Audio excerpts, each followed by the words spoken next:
Hello and welcome to another video. Today I'm going to be talking about the top 5 dividend stocks for 2017. 3 of them are going to be American, 2 of them are going to be Canadian.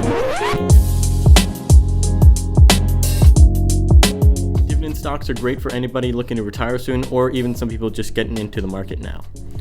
So let's start off with a little bit of risk. As a rule of thumb, the higher the dividend, the higher the risk for that stock is as well. The sweet spot's somewhere between 3 and 10%. 10 is pretty high. I mean, it's more like between 3 and 6% you want to aim for. Anything higher than that, the company's probably fairly unstable. The average of these dividends I'm going to talk about today is 4.55%. Royal Bank of Canada, traded on the Toronto Stock Exchange, $2.64 or 3.64%. It's Canada's largest bank. The market cap is $142.14 billion. Canadian banks are some of the safest investments you can make. Unlike American banks, there's a lot more federal regulation. Not one single person can actually own a Canadian bank. The stock's a great buy for 2017. Out of all the major banks, Royal Bank always pulls ahead of them. I know, what can be more boring, a Canadian bank stock? It's pulled back from its February's highs, and it's good to keep an eye on coming into the summer months.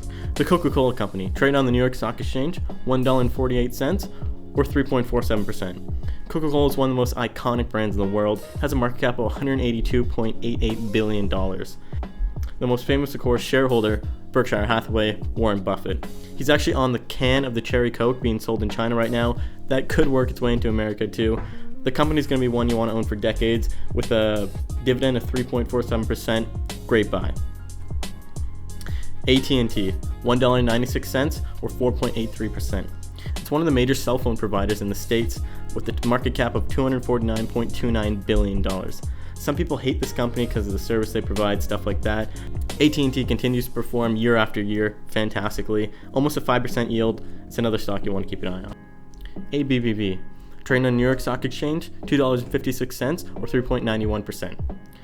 It's a pharmaceutical company that has a wide range of products for all kinds of different illnesses. It's taken a dip in the last couple of weeks from just over $66 a share. It's a great long-term hold, and it's a leading company in the industry. First Canadian Financial Corporation, traded on the Toronto Stock Exchange, $1.85 or 6.92%. This company pays the highest dividend out of any on the list. They're a Canadian mortgage broking company and they deal all across Canada. They pulled back from their highs around $30 and currently trading around $25 a share. There's been some talk in the news about housing regulations, more laws put on that kind of stuff, so it might be time to buy that on the pullback. You always got to think about the long term. These companies provide a good base to start your dividend portfolio. Companies that pay dividends are fantastic because even when the stock doesn't appreciate in value, you can still make money off of them. A lot of people like to set up so they can live just off the dividends. Your portfolio is so big, you can live off 5% of that a year and just leave the principal in. These are some solid companies, and altogether the dividend's 4.55%. While looking for dividend stocks, always keep in mind a few things. The quality of the company, you got to look for a margin of safety, of course. The higher the dividend, the more risk. You always got to read the financials and do any due diligence you would before buying any regular stock. Make sure the yields are under 10%. There's some crazy high yields like 14 and stuff. You definitely want to stay away from them. And again, long-term hold value investing, that's a great thing about dividend. Thanks for watching, and if you enjoyed the video, hit the like button. If you want to see more of my videos about investing in business, subscribe.